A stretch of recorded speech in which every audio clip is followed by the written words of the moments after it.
So obviously, if someone needs help, you help them out.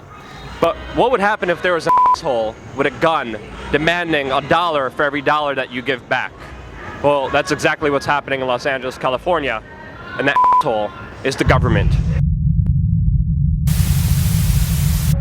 My name is Jerry Arredondo. I'm from LA on Cloud 9. LA on Cloud 9 was founded to help the homeless and to help people with pets. We understand that a lot of the times people don't have enough food, enough water, so we try to provide that. And also the last thing they think about is getting food, leashes, pet supplies for their animals. So we try to provide that, try to make that a little bit of help for them. Every month, the last Sunday of the month, Cloud 9 comes, they set up their tents, and they give people, they give you food, they give you non-perishable food items that you could take with you. They provide you with a hot meal. You line up, you can get free clothing for your whole family. If your family needs clothes, kids, teens, adults, men, women. Sometimes they have hygiene items. They do haircuts for people. They do food for pets. They do other things like flea collars. One time we got a dog bed for our dog. They have leashes, all sorts of accessories for animals. And what they're doing is they're helping the community. They're helping the poor who can't go out and get those things, people who can't afford to buy those things. And really, it's an extra leg up. Like, it really does help. And it's just a wonderful thing. Not only are they giving out those material things, but all these people come together and they give up their time and they meet up at this park and they do it all on a Sunday afternoon. They clean everything up. They leave it as it was when they got here. Well, I can tell you about what our founder, the reason that it was founded. She was homeless at one point of her life, and she vowed that once she got back on her feet, she was going to help the homeless and help people, stricken with that kind of, life. And she just didn't want to see people suffer like that. So once she got back on her feet, she did everything in her power to help the people that were on the streets. So this started out very small with just a few items of food and clothing, and then it's grown to this great organization that we have today. We have monthly events, we have weekly events, and we have things called like Team Project to help children also understand, high school kids to understand how to be compassionate, how to be able to contribute and give back to the community. Very important for this program to keep going. It not only helps the community, but it helps people that's going through here that's got pets, can't afford, the pet food, can't afford pet leashes and stuff like that. They provide that. For me, personally, they've supplied me with shoes before. They've supplied me with, clothing, a blanket to sleep with. They did all those things. They fed me real good every time I come over here. So I don't see no problem with it. No one's complaining of getting sick from the food. No one's complaining of getting hurt from anything that's been going on here. So God willing, it'll keep going. And doing what it's doing. Can you tell me about the first interaction you had when it came to the government issuing you this kind of ultimatum?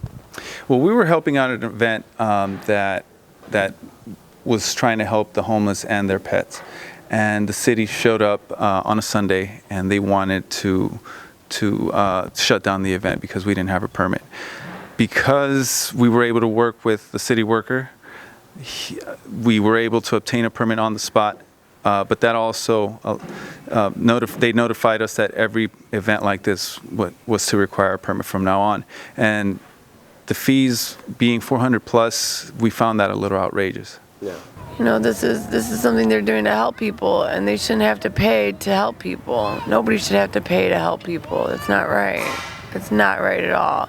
It's going to be very discouraging. They're not going to want to do it. And then all of us who are benefiting from this, we're not going to have this. So then we're going to be looking to the government. We're going to be looking to you guys, the ones who want the $500, and we're going to be saying, hey, what about us? People are supposed to help each other. Government, it's not up to the government to provide us food and, get us a hot meal when we need it. If people want to get involved and help you guys out personally, what's the best way to do that, and what are all the ways they could do that? Well, if they visit our website, laoncloud9.org, we have links there to all of our social media tools. There, if they hit the volunteer tab, they can sign up to volunteer, and they get more information about our events every month. Well, our organization is run by just donations based, and we're asking the public to, if they feel it in their heart that this is something that they would want to contribute to, is something that they believe that should happen, to visit us on laoncloud9.org. That's laoncloud and the number 9.org, and see if we can, have them contribute either monetarily or with other kind of donations. Are you guys fully supported by donations, and will you guys be able to continue this if this government keeps pressure on you? Well, it's pretty hard. We are 100% driven by donations. All of our volunteers and all of our board are volunteers as well. No one gets paid.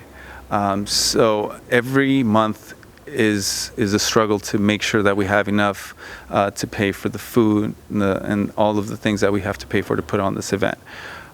So if we can continue to pay this permit, it makes it extremely hard for us to even consider doing it at MacArthur Park, and to even buy food and other items to put on events like this.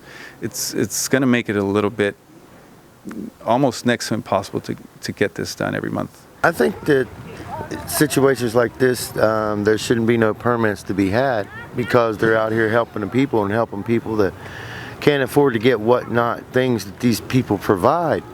Not only do they come and provide clothing, food, and stuff for pets, they provide a sense of dependence on the other people that need these things every month. They'll come out here because they are here like clockwork every month.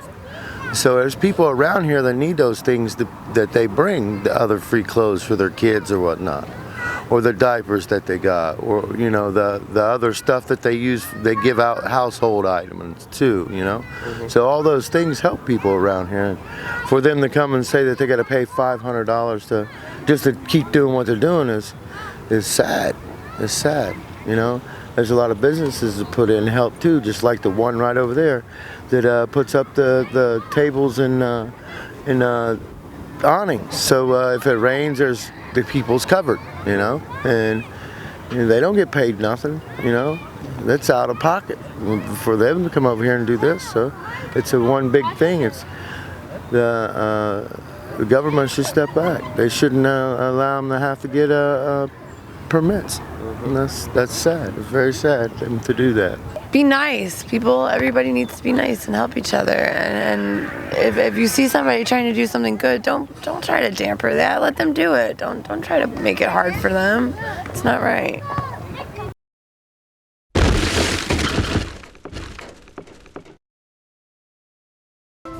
They owed no obligation to me or anyone else on this train to protect us. There's so many inconsistencies in the statement by the police that I pray that the judge realizes that. For the benefit of mankind, or humanity, the planet, or the animal kingdom, it's all driven by money. To make more money, to have more control, more power.